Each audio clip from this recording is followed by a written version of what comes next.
Welcome to my house.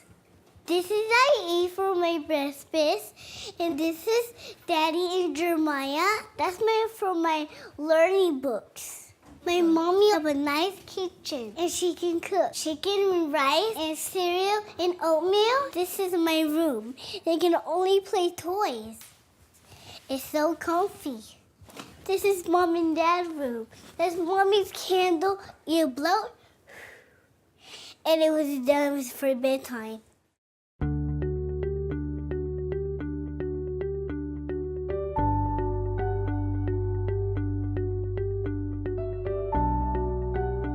The groundbreaking for us, people that have come through being homeless and landing into a place like this, it's a new beginning for all of us. It gives us that hope that there is people out there that really care for people that go through stuff like that. When we found out that there was programs that do this, well, when we get to where we need to get to, we want to give and help. Because building more of this really gives human beings a new beginning.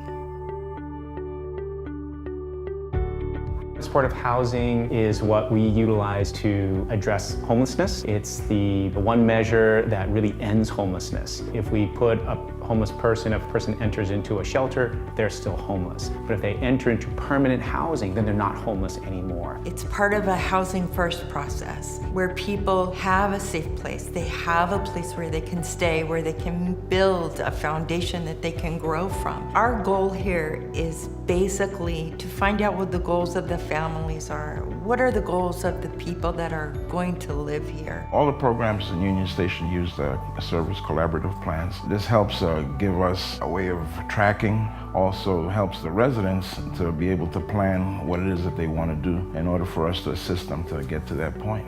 Because we're supportive services, we handle things on a day-to-day basis. So when they come to us and maybe someone's in crisis, we try to get them the necessary help in mental health, connect them with services in that way. It's just basically what do they need on a daily basis. I have 2 care coordinators on my staff.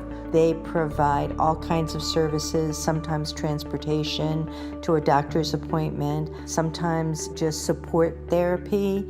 It's very important on supportive housing projects that the tenants would all be screened, and this means they're screened for their credit history, also their criminal background checks are made. Despite some of the stereotypes, affordable housing really doesn't impact crime. It really doesn't erode the quality of life in the neighborhood.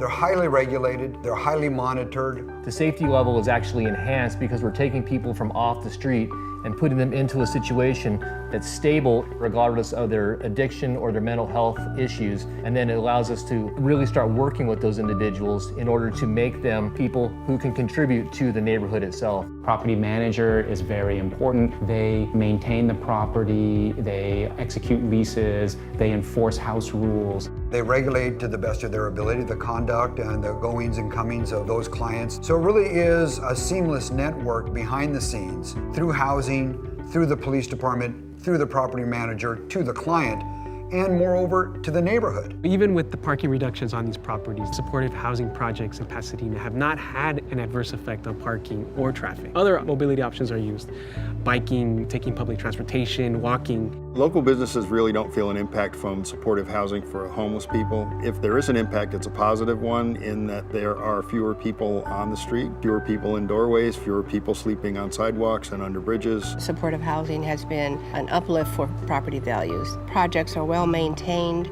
well designed. They fit very well into a community, and I think that makes all the difference in the world. Property values continue to rise, and they will continue to rise in Pasadena. One of the things we're particularly proud of here in Pasadena is that we've seen a 54% drop in homelessness since 2009. It's a really interesting time in homeless services in that with the passage of Proposition H and Triple H, that we see dollars coming in, which is really important for us to actually get at combating and ending homelessness. But the dollars alone are not going to cure this. Housing has to go somewhere, and so we together have to band together and say, yes, I'm willing to have in my neighborhood a residential site so that people can come in and get off the street, and that's going to take a collective effort on all of our parts. I supported the development of supportive housing because it fills such a very important need. My experience with Marv's Place, when the neighborhood saw the renderings and they understood the idea of families living together, they began to come on board, was so positive. I would love to see another supportive housing in my district or in the city at large. It really hits the sweet spot of helping homeless people, families, individuals move into a successful lifestyle. To have a place that you're safe, you're comfortable, you're growing, mentally and physically. You get new thoughts and new plans and new ideas. Having a foundation, being able to, have a place to start to get back into normalcy, feeling like we can continue to the next step. And just the quality of life, value of life, and just, not being limited anymore. I'm very grateful to have it. I have a place to live, I have a place to go into, feel safe. We're human, and we go through stuff. And just having a place like this, it was like, wow.